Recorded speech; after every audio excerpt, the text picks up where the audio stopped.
राजनीति के जो पंडित हैं उनका कहना है कि मोहन यादव को इसलिए मुख्यमंत्री बनाया गया है कि ओबीसी समाज को प्रभावित किया जा सके। जिसकी देश जैसी दृष्टि वैसी सृष्टि, ये कांग्रेस की दृष्टि है। वो अपने वोट बैंक के लिए जाति जाति में इस तरह से देखती है, जिसके कारण से हमारा लोकतंत्र कमजोर होता है, समाज में बहुत सारी बातें खड़ी होती है। हाँ, हमारी पार्टी सबका साथ, सबका विकास, सबका विश्वास, सबके प्रयास से चलती है मोदी जी की। आप कहते हैं मोदी जी से चलती है, राहुल गांधी कह रहे हैं कि ये जो 163 सीटें आपने जीती, प्रचंड बहुमत मिला, ये वोट चोरी करके आपने जीती हैं। अब राहुल गांधी जी को कौन समझाए, उनने तो कह दिया कि 20 साल से गुजरात में वोट चोरी कर रहे हैं मोदी जी, 20 साल से मध्य प्रदेश में भाजपा चोरी कर रही है। अब वो भूल ही जाते कि 10 साल पहले तो उनकी सरकार थी, वो क्या सो रहे थे, वो कहाँ गए थे। जो बोल रहे हैं उनको खुद को होश नहीं कि वो क्या कह रहे हैं। 10 साल पहले मनमोहन सिंह जी की सरकार 2004 से 14 तक उनकी थी। सब राज्यों में अपने ढंग से चुनाव हो रहे थे, हर चुनाव को जीतना हारना है। मुझे बड़े दुख के साथ कहना पड़ रहा है कि राहुल गांधी जी कब समझेंगे कि उनके ऐसे बयानों से उनकी पार्टी और रसातल में जा रही है और गर्त में जा रही है।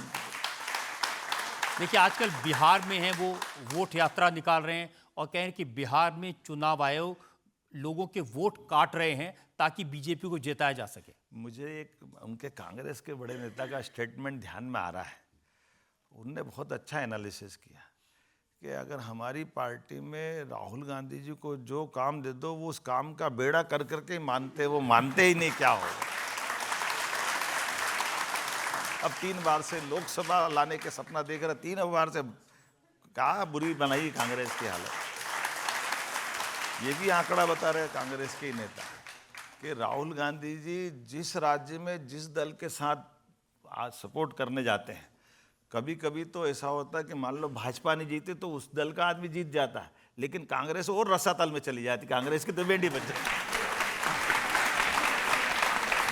यही तो कारण बता रहे हैं कांग्रेस के चुनाव हारने का, रसातल में जाने का। वो कह रहे हैं कि नरेंद्र मोदी, अमित शाह और इलेक्शन कमीशन ये मिलके कांग्रेस को हरा रहे हैं।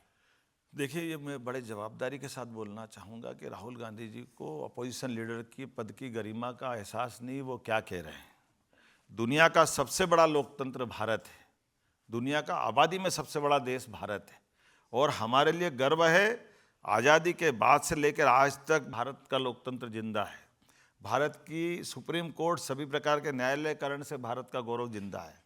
भारत के इलेक्शन कमीशन के कारण से भारत का लोकतंत्र जिंदा है। और दुर्भाग्य के साथ अर्बन नक्सल मानसिकता के आधार पर राहुल गांधी इन सब पे प्रश्न उठाते हैं। ये हमें लिए सर्वाधिक शर्म की बात है, बहुत निंदाजनक बात है। अगर वो लोकतंत्र के पिलर्स पे प्रश्न उठा रहे हैं, उनको अगर सुप्रीम कोर्ट पसंद नहीं है, अगर उनको इलेक्शन कमीशन पसंद नहीं है, अगर उनको सेना के ऊपर वो हमारी सर्जिकल स्ट्राइक हो, एयर स्ट्राइक हो, उसके सबूत मांगते हैं, तो मुझे लगता है कि राहुल गांधी जी को डूब मरना चाहिए अगर वो ऐसी बात करें। लोकतंत्र में जनता की निगाह बहुत पारखी है। वो जो बोल रहे हैं जनता सारा हिसाब रख रही है। आगे पीछे राहुल गांधी जी को उनकी पार्टी को जवाब देना पड़ेगा उनके इस व्यवहार के कारण से। जनता से एक दो सवाल ले सकते हैं। केजरीवाल जी का आरोप है कि मोदी सरकार में राहुल गांधी और सोनिया गांधी पर केस तो बहुत लगे, लेकिन उन्हें अरेस्ट नहीं किया गया। मोदी सरकार और कांग्रेस के आपस में मिली हुई है, इस पे आपका क्या कहना है? जिनने मुख्यमंत्री रहते हुए इस्तीफा नहीं दिया वो कैसे दूसरों पे प्रश्न उठाएगा, ये वो तो केजरीवाल जी बता सकते। आज़ादी के बाद कोई ऐसा सीएम नहीं है एक्सेप्ट केजरीवाल। यहाँ तक कि लालू यादव जी, उनकी पत्नी, उनके बच्चे, झारखंड के शिबू सोरेन जी, उसके और जितने भी आज तक देश के नेता है, कोई मंत्री है जिस किसी पे भी कोई एलिगेशन हुआ और उसको जेल जाने का मौका आया, उनने रिजाइन किया है। तो वो तो उन पे प्रश्न उठाने का उनको अधिकार ही नहीं, वो कैसे प्रश्न उठा रहे हैं? बिल्कुल। नहीं, उनका कहना है कि मेरे तो 5 मंत्रियों को और मुझे भी जेल में डाल दिया, मेरे खिलाफ तो कोई सबूत भी नहीं थे। लेकिन नेशनल हेल्थ केस में राहुल गांधी के खिलाफ सबूत हैं, सोनिया गांधी के खिलाफ सबूत हैं, उनको तो मोदी जी जेल में नहीं डालते। अब मैं यही तो नहीं समझ पाता हूँ कि वो फिर कांग्रेस के साथ मिलकर चुनाव क्यों लड़ते दिल्ली में। उनको कौन ने बोला था ऐसा? जब उनको मालूम है कि वो सब अपराधी है तो वो उनका दो मुहा रूप भी तो सामने आ रहा है। नेशनल हेराल्ड के मामले में जमानत पे चल रहा है और मुकदमा चल रहा है, वो बता दे कि मुकदमा खत्म हो गया।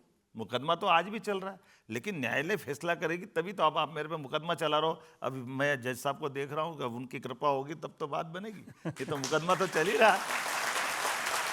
एक और सवाल ले सकते हैं पब्लिक से? हाँ। क्या आजकल समाज में राजनीति का स्तर इतना गिर गया है कि हाल ही में बिहार की एक सभा में मोदी जी और उनके माता जी को अपशब्द कहे गए? ऐसे लोगों का क्या होना चाहिए, क्या कहना चाहेंगे आपसे? आपने बिल्कुल मौजू प्रश्न उठाया। मैं कटु शब्दों में निंदा करता हूँ। हमारी इस देश की संस्कृति तो ऐसी कभी नहीं है, बल्कि और उल्टा।